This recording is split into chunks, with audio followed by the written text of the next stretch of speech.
Good thing today's video is sponsored by Kleenex because that means we got a lot of tissues for all the issues inside of the UFC. You're a poet, man. You're a wordsmith. Kendrick, watch out. Actually, I have a story for you. So I was don't just humor me, okay? Just humor me. I have a story for you. So I was shopping the other day. There's this section of like a bunch of hoodies, right? And I'm looking at some of these hoodies, even though I don't need any more.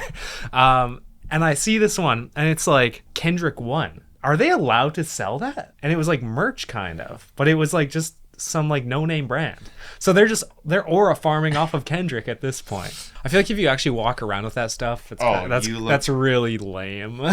Anyways, today we're talking about problems with every division. So should we go reverse order this time?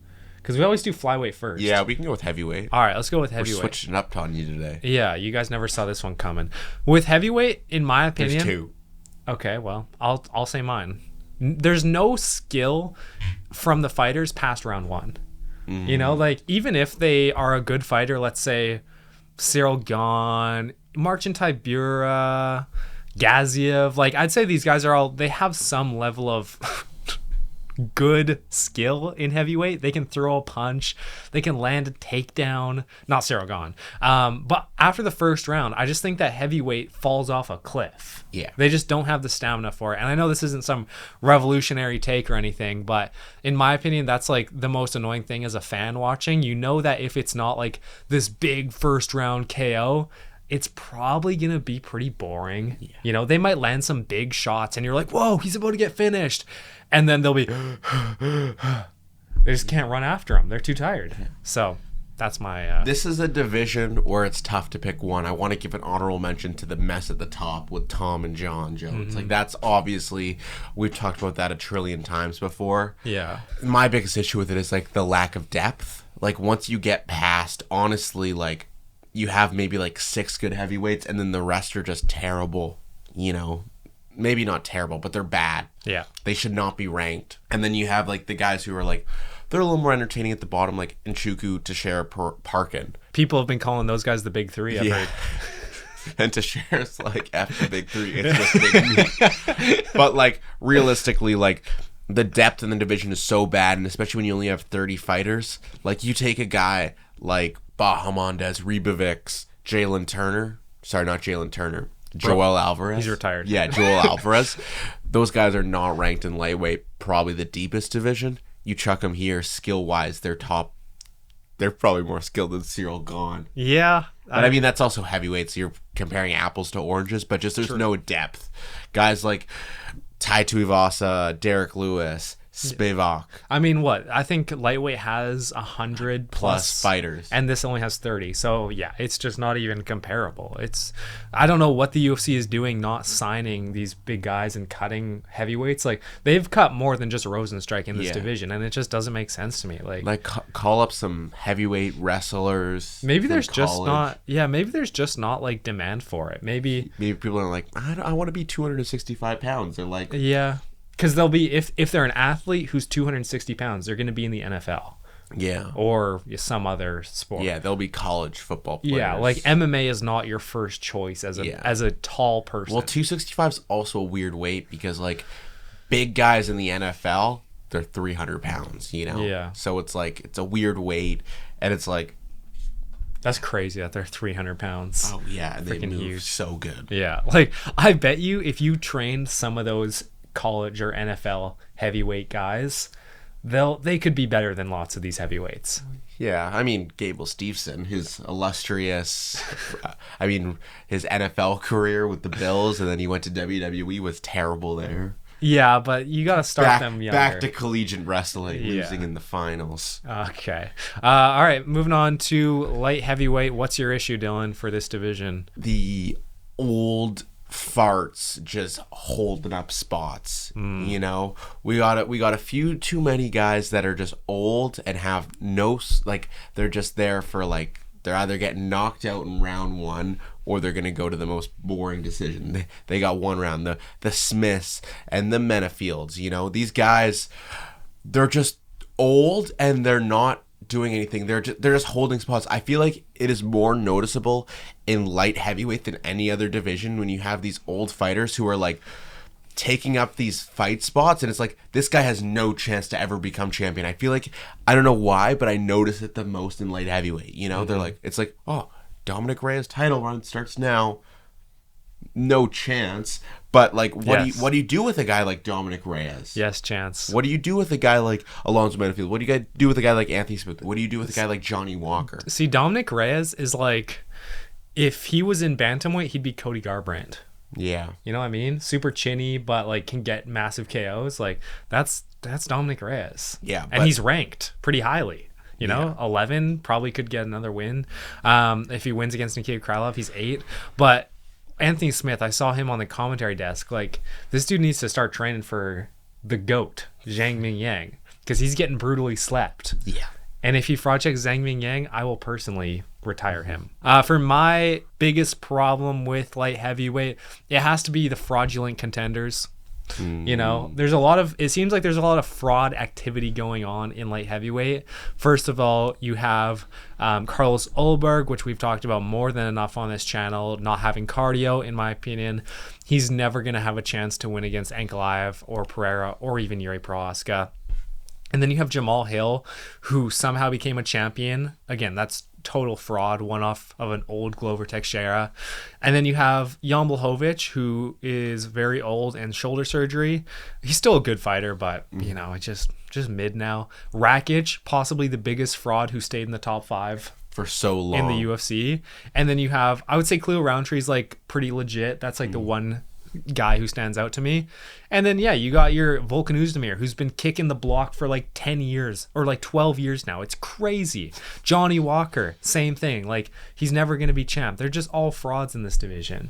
Azamat Mirzakhanov, I'm coming, brother.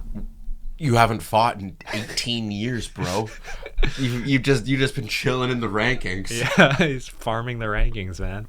All right, should we move on to middleweight? Middleweight, so much boring wrestling. And like, sometimes wrestling can be entertaining and grappling and scrambling. Like, there's lots of times where I'm like, oh, this was really good. Not middleweight. You're not getting interesting wrestling out of guys like Bo Bickel, RDR, Brennan Allen, Vittori, Hernandez, Delice. These are all like the most boring, basic, just like Caucasian wrestlers of all time. Like, it's literally just they're battling for control time. You can come in expecting 0 ground strikes outside of maybe Fluffy. You know, he's active on the ground, but but apparently his punches don't do damage. No, you know? They don't. So you're on a control time battle. Yeah. It's a certified jiu-jitsu match. Send these guys to karate combat. My biggest issue with middleweight is the lack of respect for the champion.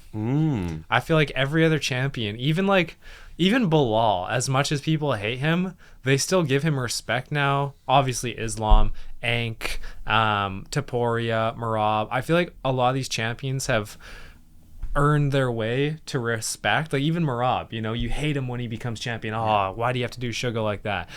But he like is highly respected now for just, how can he keep doing this? How can he keep winning? I feel like Drickus is in the same boat, but just has not gotten any respect yet. And it makes me really upset because he's proved himself over and over again that he deserves to be the champion and that he's a great fighter. Even if it doesn't look great, he can still find the win. And unfortunately, it makes me really sad because I think he probably beats a guy like Imavov, number 1 contender. Yeah. He's already beaten Strickland, already beaten Whitaker. I think he beats Kyle. The only issue is Hamzat. Like, if he didn't have Hamzat there, he could literally be one of the greats of middleweight. Yeah. Probably second best of all time with those wins. Put him above Silva. Almost above Silva with a couple more wins after that. If he beats Chimaev, he's right on the path to becoming the greatest welter or the greatest middleweight of all time. Yeah. Unless Islam goes for triple champ. That is literally his only threat. Yeah. So I really feel bad for Drickus because I like him a lot and I just don't see the respect. Dude has 700K followers on Instagram. Like, nothing. Ooh. Nothing. We have more than that. Yeah, that's tough. Welterweight time. My biggest issue is the lack of a true number 1 contender. How do you have a division that is this good, but no true number one contender. You know, when it was Shavkat who was set to face Bilal, his biggest win was Ian Gary. You know, it didn't feel like a true number one contender. It was like Shavkat got it because no one else was a number one contender. Right. And that fight goes to JDM, biggest win, Gilbert Burns. It's like, doesn't feel like he has like that statement win. You know, and then we have a guy like Sean Brady who beat Leon Edwards, who's technically the number one contender of welterweight, but it's like he's still one fight away.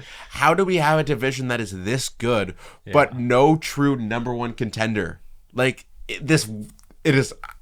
gotta quote the OG reel. It's like baking a cake, but you use salt instead of sugar. You got all the right ingredients, but you just mess up the tiniest little thing, and that's the matchmaking of this division. Yeah. You know? I had the same thing. I just had not a clear star, you know? Yeah. I feel like in a normal division, it'd be Protez because he's on the way up.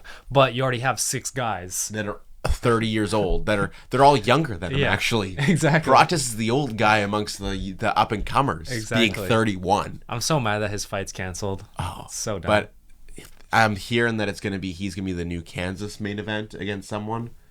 All right. I mean, if they can pull that that's off, what I'm hearing. Sure. 5 rounds. Yeah. Because there's no Hill versus Roundtree. Well, that's not confirmed yet, but apparently.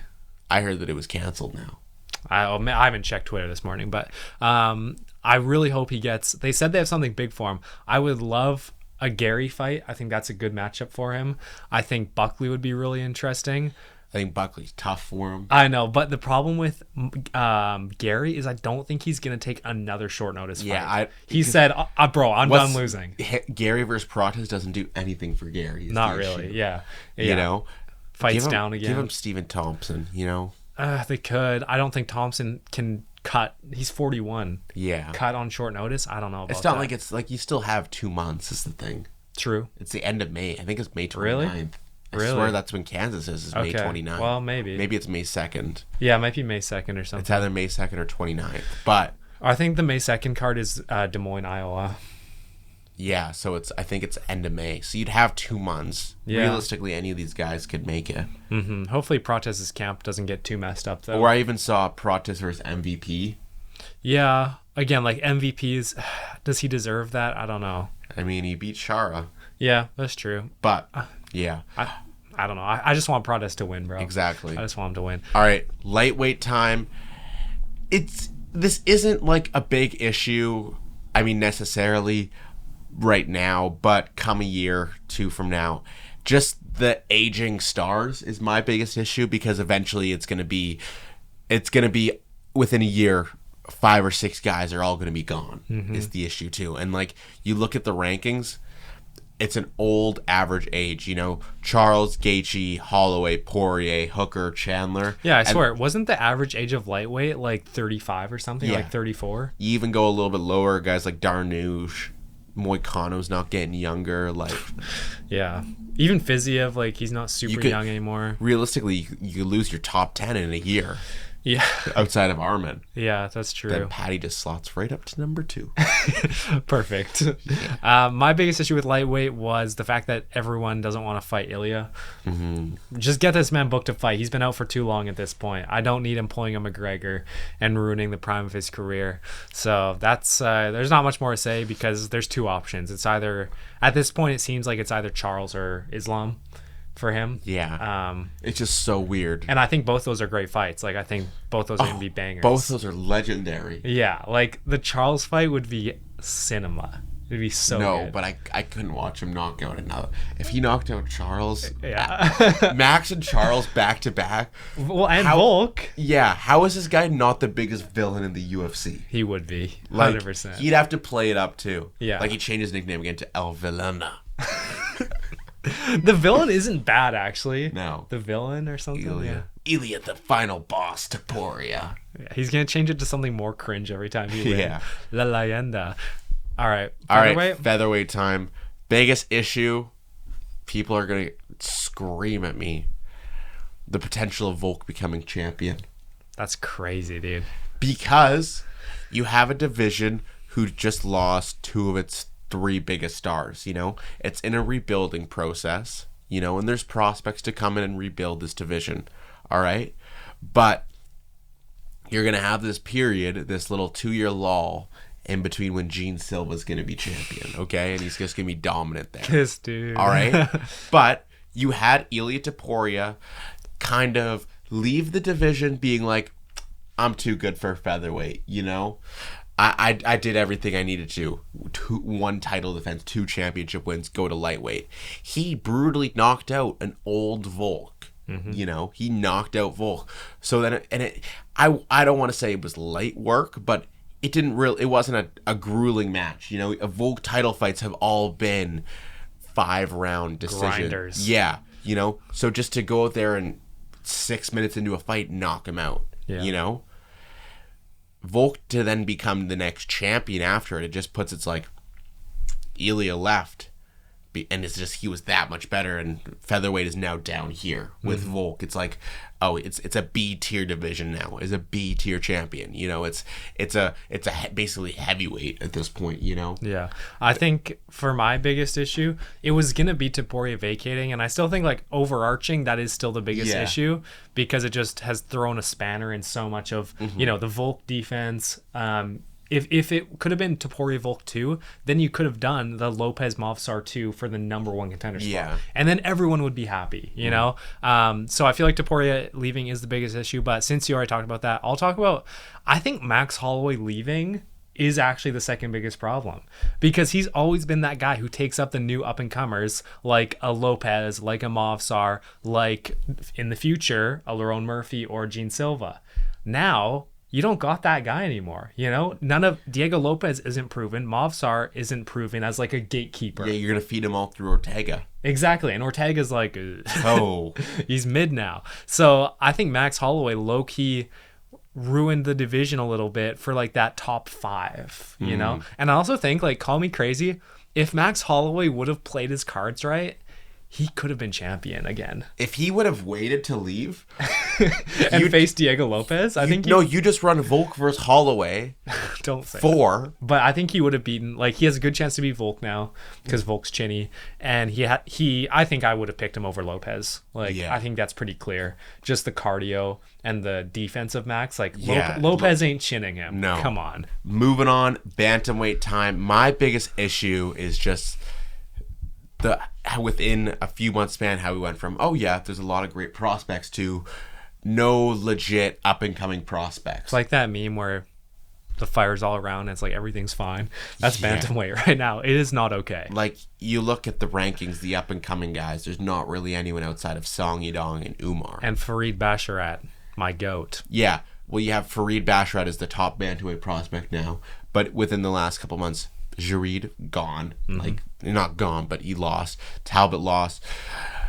Raul Rosas Jr. is not that great. Matsumoto, lost. Yeah, like, everyone's losing. And then, I mean, you have the Canadian guy, Zahibi. Don't say his name, bro. He's gonna lose to Aldo. Yeah, Aldo's gonna fraud check him. My biggest problem with bantamweight is the free title shots. Other than Merab, I swear no one has deserved a title shot. Even like for the last 5 years. No, okay, so listen to this. You have Sean O'Malley versus the first Aljamain. Yeah. Like, Sean O'Malley, like, it was debatable whether he deserved that or not, you know? Especially the Peter Yan. I mean, a win over Peter Yan. Yeah, no, but I'm saying, like, the win over it, how it happened, like, that is contentious. So you have that issue. And then after that, you have Chito Vera getting a title shot off of at Sean O'Malley. That is a Mickey Mouse title shot if I've ever seen one. Merab, totally valid. And then after that, you had Umar, who had one ranked win. Only one ranked win. That's a problem. I don't care about name value. That's a problem. And now you have Sean O'Malley again at 316 without doing anything. Like, there is a problem with this free title shots. All right, moving on. Last division now. Flyweight, and this is one that it's like it's a little bit harder to pinpoint one direct. That's exactly what I was thinking. Issue. Yeah. But I think you just have to go back to the fact that Pantoja has beaten everyone multiple times. You have such a dominant champion that you kind of, I think it even expands further than Pantoja beating everyone. they've all fought each other. There's a lack of fresh faces inside of the top, you know? How many times can you see, I mean, we're going to see Royval versus Moreno again? You know, you're going to see, they've all fought in each other before, which is tough for matchmaking in a division. Yeah. My biggest problem with flyweight was, like you said, I couldn't pinpoint exactly what the issue was. So I went with a theme of they just have no aura. Yeah. You know, I feel like the biggest problem with flyweight is that no casuals want to watch a flyweight fight. And the reason being, I was like, okay, they're technically skilled, probably one of the most skilled divisions in the UFC. They're good fights. They're great fights. You know, they're always fast paced. But I was like, I think the reason that no one likes it is because it feels like it doesn't mean anything. You know, like they have no big personalities. I feel like Kaya Sakura could have been a big personality that I would have cared about. You canned him. You ruined his career. You know, now he's going to have to work his way back up. Steve Urseg, I would have cared about him. You screwed his career. Manel Cap is a guy that I would care about. And he's the only one that has a chance. I just feel like he lacks a little bit of personality. Like they're trying so hard to give this guy aura. For Cap? Yeah. I feel like he's the only one who has any, and Tyra. Like Cap, they're trying so hard. They're like, come on, they're putting all their eggs into Manel Cap. Yeah, what? Okay. And then, like you have Royval and Moreno, who it just feels like they don't have any aura. Moreno's forever the underdog, even if he's like, you know, he's fighting as the underdog in a fight against Steve Ursig, you know, the underdog. No, he wasn't the underdog. I know he wasn't, but that's just who his character is, the ultimate underdog, Brandon Moreno. He's like the nice guy. Yeah, you know? Can he do it? So Pantoja, no aura. Royval, maybe it's the no lack aura. of American flyweights. Like none of them speak English too. Yeah, that's a good point. Like they don't speak good English in this division. Kai Car France, I guess. Yeah, Kai Car France is the only one who tries to have aura, and it just doesn't work. It's like, bro, I'm cringing. Stop. Yeah. All right, that's gonna wrap it up for us today. Go down to the comments. Let us know what are some of the biggest issues you guys see inside of the UFC. While you guys are down there, make sure you guys are liking and subscribing. We appreciate all the love and support. And we'll see you guys next time. Peace. See ya.